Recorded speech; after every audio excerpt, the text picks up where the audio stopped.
শুধু দর্শক, আমরা দেখতে পাচ্ছি খাগড়াছড়ি থেকে এই ভদ্রলোক এসেছেন বেশ কিছুদিন ধরে এবং তার পরিবারের প্রায় 3 জনকে নৃশংস নির্মমভাবে হত্যা করা হয়েছে এবং এই 3 জনকে গুম করা, অপহরণ করা হয়েছে। 3 জনের থেকে অপহরণ, 3 জনের থেকে একজন বাইচা আছে। আর দুজনকে হত্যা করছে নাকি? আর 2 জনের কোনো পাত্তা পাওয়া যায়, বিক্রি করে ফেলছে, পাচারকারীর কাছে বিক্রি করে ফেলছে চট্টগ্রাম এলাকায়। 3টা বাড়ি ভাঙছে, 10 একর সম্পত্তি নিচ্ছে, 5,70,000 লুট করছে। কোর্ট কাছারিতে কোনো বিচার পায় না। মামলা করলে ওরা টাকা দিয়া মামলা খারিজ করে আস্তে আস্তে। আজ কয় বছর এটা? আজকে 36 বছর।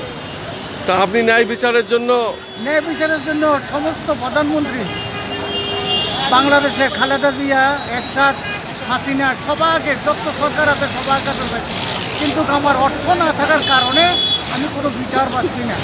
আপনার কত কোটি টাকার সম্পত্তি এভাবে ভূমিদস্যুরা জোর করে নিচ্ছে, সন্ত্রাসীরা? এই টাকা নিয়ে, সম্পত্তিটার টাকা উদ্ধার করে কোর্ট কাছারি আদালত পর্যন্ত দিয়েছি, ভগ বাটোটা করে খাচ্ছে আর আমাদেরকে নামা দিচ্ছে ভিক্ষা করে খাওয়ার জন্য। তো কি পরিমাণ অর্থ এবং বর্তমান সম্পত্তির দাম আছে 20 কোটি টাকা। আজকে আমি 20 পয়সার মালিক না, চোখের পানি নেই কান্দার মতন। যদি সরকারের ইচ্ছা হয়, দয়া হয়, হাসাইনের দিকে, 2 জন হাফেজের দিকে, যদি বাংলাদেশ সরকার বর্তমান হাসিনায় যদি প্রধানমন্ত্রী যদি দৃষ্টি দিয়ে যদি ভালোবাসা যদি ওই বিচারগুলা, সম্পত্তিগুলা, আমার এই বিচারগুলা, মামলাগুলা, সম্পত্তিগুলো ফেরত করে দেয়, তাহলে আমরা এই সুদের ছেড়ে যাব না। আর যদি না দেয়, না দিতে পারে, তো আমরা একটা লিখিত সার্টিফিকেট যখন আমরা অন্য কোনো মুসলিম কান্ট্রিতে যাইয়া এই হোসেনের একটা পুনর্বাসন পাইয়া যাতে ভবিষ্যতে লেখাপড়া করে ভবিষ্যতে জীবনে পয়সা থাকার জন্য লেখাপড়া করে যাতে বড় ধরনের আলেম হতে পারে, এই জন্য আমার আশিস। আর আপনার নামটা আরেকবার বলেন, নাম ঠিকানা? আমার নাম মোহাম্মদ আব্দুল রশিদ। আমার নাম মোহাম্মদ আব্দুল রশিদ। হ্যাঁ। আমার পিতার নাম তোতা মিয়া। ঠিকানা জেলা খাগড়াছড়ি, উপজেলা দিঘিনালা, 30 নং বড়মরম, 2 নং ওয়ার্ড আমার ঠিকানা। শুধু দর্শক শুনলেন, প্রায় 35 বছর হয়ে যাচ্ছে তার পরিবারের যে নৃশংস নির্মমতা নেমে এসেছিল, সে আজও পথে পথে এইভাবেই ঘুরছে, কিন্তু ন্যায় বিচার পাচ্ছে না। এ পর্যন্ত 3টে সরকার অতিবাহিত হয়েছে। ওনার ভাষ্যমতে আমি বলছি, বিএনপি সরকার গেছে, এরশাদের সরকার গেছে, জাতীয় পার্টির সরকার গেছে, এখন আওয়ামী লীগের সরকার যাচ্ছে, আবারও গিয়েছিল, তারা ক্ষমতায় 2-3বার এসেছিল, কিন্তু আজও ন্যায় বিচার পাচ্ছে না। এবং ন্যায় বিচারের প্রত্যাশায় উনি আজও রাজধানী ঢাকার বিভিন্ন জায়গায় আমরা দেখতে পাচ্ছি হাত পেতে মানুষের কাছে সাহায্য নিচ্ছেন, জীবনে বেঁচে থাকার জন্য শুধু সংগ্রাম আন্দোলন করে যাচ্ছেন এবং ন্যায় বিচার পাওয়ার স্বার্থে। আজ উনি যা বললেন তাতে তার সেই সম্পত্তি, বিষয় সম্পত্তি বর্তমান মূল্যে যে দাম, তার মূল্য প্রায় 30 কোটি টাকার ঊর্ধ্বে হবে। এই 30-35 কোটি টাকার ঊর্ধ্বে সেই বর্তমান বাজার মূল্য, অথচ সে আজকে পথের ফকির। আমি দেখতে পাচ্ছি এইভাবেই গুলিস্তান এলাকায় তার 2 সন্তানকে নিয়ে এইভাবে তার সাইনবোর্ড গলায় ঝুলিয়ে এবং সে ন্যায় বিচারের প্রত্যাশায় এইভাবে হাজার হাজার মানুষের সামনে সে এইভাবে আকুতি জানাচ্ছে ন্যায় বিচার পাবার প্রত্যাশায়। আমি Khandakar Masuduzzaman, Tara news, BD, TNB, SS, JR TV, তেরানা টিভি, কেজার টিভি, সেই সাথে তারা নিউজ বিডি.com-এর সম্পাদক প্রকাশক হিসাবে আমরা জাতীয় প্রেস ক্লাবের সামনেও ধারাবাহিকভাবে তার 2বার আমরা প্রচার করেছি এবং আজকে রাত্রেও আমরা তার ধারাবাহিকতা আবারও প্রচার করে যাচ্ছি। এবং সে রাষ্ট্রের কাছে ন্যায় বিচার চাই, সে তার ধন সম্পত্তি ফিরে পেতে চায়, সে আবার ঘরে ফিরে যেতে চায়। শুধু মৃত্যুর ভয়ে পালিয়ে বেড়াচ্ছে।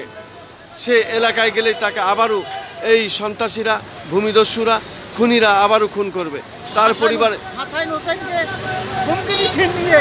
আগের মতো প্যাকেট করে ফেলবে। তারা আমি মাদ্রাসা থেকে ছিনে নিয়ে আমার বুকে রাখছি, বললে বাপ বেটা 3 জন একসাথে মারা যাবে। শুধু দর্শক শুনলেন তার এই করুণ আকুতি। তার 2 ছেলের নাম হাসান হোসেন এবং তার জীবনে বাঁচায় রাখার জন্য সে এখানে পথে পথে ঘুরছে, ভিক্ষা করছে। আমার দোষ, আমি ওর কাছে অনেক সম্পত্তি জোড়াছিলাম, অনেক পরিশ্রম করে মেলা সম্পত্তি, কমে করে 20 কোটি টাকা, নিম্নে 20 কোটি টাকা সম্পদ করেছি।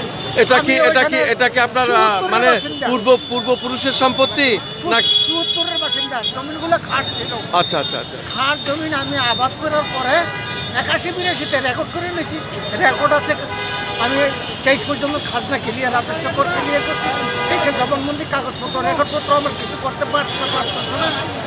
সরকার সরকারি লোকগুলো চেষ্টা করতেছে আমার রেকর্ডটাকে ধ্বংস করার জন্য, কিন্তু করার মতো কোনো ক্ষমতা নাই, কারণ এমন একটা রেকর্ড যে আমার আল্লাহ দিয়েছে এটা ধ্বংস করার। সরকার তো নতুন আইন করেছেন, দলিল যার জমি তার, তারা তো জোর করে ভোগ দখল রেখেছে। এই আইনটা পাশ হলে তো আপনি আপনার সম্পত্তি ফিরে পাবেন, ঘরেও যেতে পারবেন, এবং আপনার যে 3 জনকে অপহরণ করা হয়েছিল, 2 জনকে তারা গুম খুন করেছে, তার ভিতর 2 জনকে এখনো খোদিস নাই। তার মানে এর বিচারও আপনি পাবেন এবং এরও বিচার আপনি চান, তাই তো? শুধু দর্শক শুনলেন, যদি বিচার না পাই তাহলে সরকারের কাছে, আমার রাষ্ট্রপতির কাছে, প্রধানমন্ত্রীর কাছে আমি লিখিতভাবে, আমি চূর্ণ ডাকাত সন্ত্রাসীদের দেশ থেকে পালাইয়া যাব না।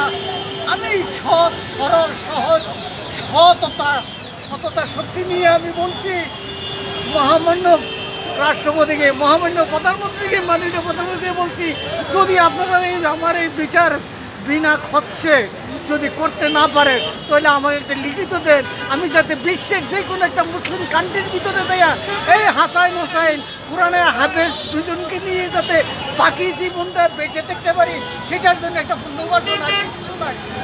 খান, আপনারা খান, আমার বাপ দাদার কিছু সম্পত্তি, আমার সম্পত্তি, আমার ছেলেদের সম্পত্তি, সমস্ত দান জীবন, অন্নপত্র, বাসস্থান, শিক্ষা, চিকিৎসা, সমস্ত কিছু আপনাদেরকে দিয়ে গেলাম। আপনারা আল্লাহ খাবার আমাকে একটা কাগজ দিয়ে দেন লিখিত, আমি যাতে বিশ্বের একটা কোনো রাষ্ট্রে যাইয়া মুসলিম কান্ট্রির ভিতরে যাতে এই হাসাইন হোসাইনকে নিয়ে যাতে আমি একটা পুনর্বাসন নিয়ে যাতে বাকি জীবনটা বসবাস করে বেঁচে থাকতে পারি। শুধু বেঁচে থাকার জন্য এই রাষ্ট্র ছেড়ে চলে যেতে বাধ্য করেছে। নাগল বলে এইখানে মেরে ফেলবে। আরো একবার সরোয়ার যে উদ্যান থেকে আমাকে উদ্যানের বেঁধে এখানে ছুরি মেরে দিচ্ছে, আমার বিবাদীরা এখানেও আছে, তাদের লিঙ্ক এখানেও আছে। আমি যার জন্য আমার বাচ্চাটা আমি বুকে দিয়ে মরতে চাই, সেখানে যাই। শুধু দর্শক মণ্ডলী শুনলেন একজন অশীতপুরী এই বয়স্ক বৃদ্ধ মানুষের আকুতি। সে আজও তার সন্তানকে বুকে ধরে রেখেছে এবং সে বেঁচে থাকতে চাই, ঘর বাড়িতে ফিরতে চাই, তার 35 সম্পদ বাপদাদার সম্পত্তি সে ফেরত পেতে চায়, ভূমিদস্যুদের হাত থেকে ফিরে পেতে চায়, এবং সে ন্যায় বিচার চায়। তার পরিবারের 3 জনকে অপহরণ করা হয়েছিল, 2 জনের হদিস আজও পাওয়া যায়নি। তার মানে তারা এই সম্পত্তির জন্য এই খুনিরা তাদের 2 জনকে খুন করা হয়েছে এবং খুন করেছে, এটাই উনি বোঝাতে চাচ্ছেন। উনি ন্যায় বিচার চান, দেশের প্রচলিত আইনে উনি বিচার চান এবং বিচার বিভাগীয় তদন্তের মাধ্যমে উনি ন্যায় বিচার চান এবং মাননীয় প্রধানমন্ত্রীর দৃষ্টি আকর্ষণ করছেন। এভাবে জাতীয় প্রেস ক্লাবের সামনে আমরা তাকে একাধিকবার দেখেছি এবং আজকে আমরা গুলিস্তান এলাকায় দেখতে পাচ্ছি, এইভাবে সে চলছে। এই ফুটপাতে থেকে বাচ্চাগুলোকে নিয়ে আমি হাফেজ বানাইছি, আল্লাহ দিলে হাফেজ হয়েছে। এই 2 বাচ্চা হাফেজ, মোহাম্মদ হাসাইন হুসাইন, রাসূলের নাম হাসাইন হুসাইন। আমি এইভাবেই করে তুলছি, একদিন তাদেরকে থামাবেন, বাংলার শক্তিতে কুলাবে না, যার জন্য আমার এই বাচ্চাগুলোকে বাংলাদেশে পড়তেও দিচ্ছে না। হাসাইন হুসাইনকে বাংলাদেশে পড়তেও দিচ্ছে না, না দেবার কারণ হলো কি, এই 2 জন যদি একজন বিশিষ্ট আলেম হইয়া যাতে, লক্ষ লক্ষ আলেম লইয়া যাতে পিছনে দাঁড়াইয়া যাবে, তাদেরকে থামাবার মতো ক্ষমতা বাংলার বুকে কারণ নাই। শুধু দর্শক মণ্ডলী শুনলেন তার আকুতি। সে আসলে তার 2 ছেলেকে বুকে ধরে রেখেছেনই শুধু নয়, তাদেরকে কোরআনের হাফেজ বানিয়েছেন এবং সে এইভাবেই দাঁড়ে দাঁড়ে মানুষের কাছে ঘুরছেন ন্যায় বিচার পাবার প্রত্যাশায়।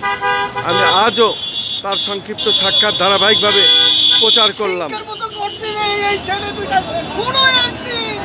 মনে রেখে কোনো একদিন এই 2 ছেলে গড় যাবে। আমি বলে গেলাম তাদের পিতা, আমার রক্ত, আমার উরুদাতা সন্তান, আমি ওইভাবে গঠিত করে তুলবো যাতে ইসলামকে আকাশ পাতাল পর্যন্ত বন্ধন করতে পারে। হাসাইন হুসাইন রাসূলের নাতির নাম রেখেছি আমি। আমার আর ছেলেও নাই মেয়েও নেই, এই দুইটাই। শুধু দর্শক মণ্ডলী শুনলেন তার বেঁচে থাকার আকুতি, বেশি উড়ে গেছে, তার বেঁচে থাকার বেশি আকুতি খাইতে চাচ্ছেন। এবং মাননীয় প্রধানমন্ত্রীর দৃষ্টি আকর্ষণ করলেন। এইভাবেই কেঁদে কেঁদে উনি শোনালেন।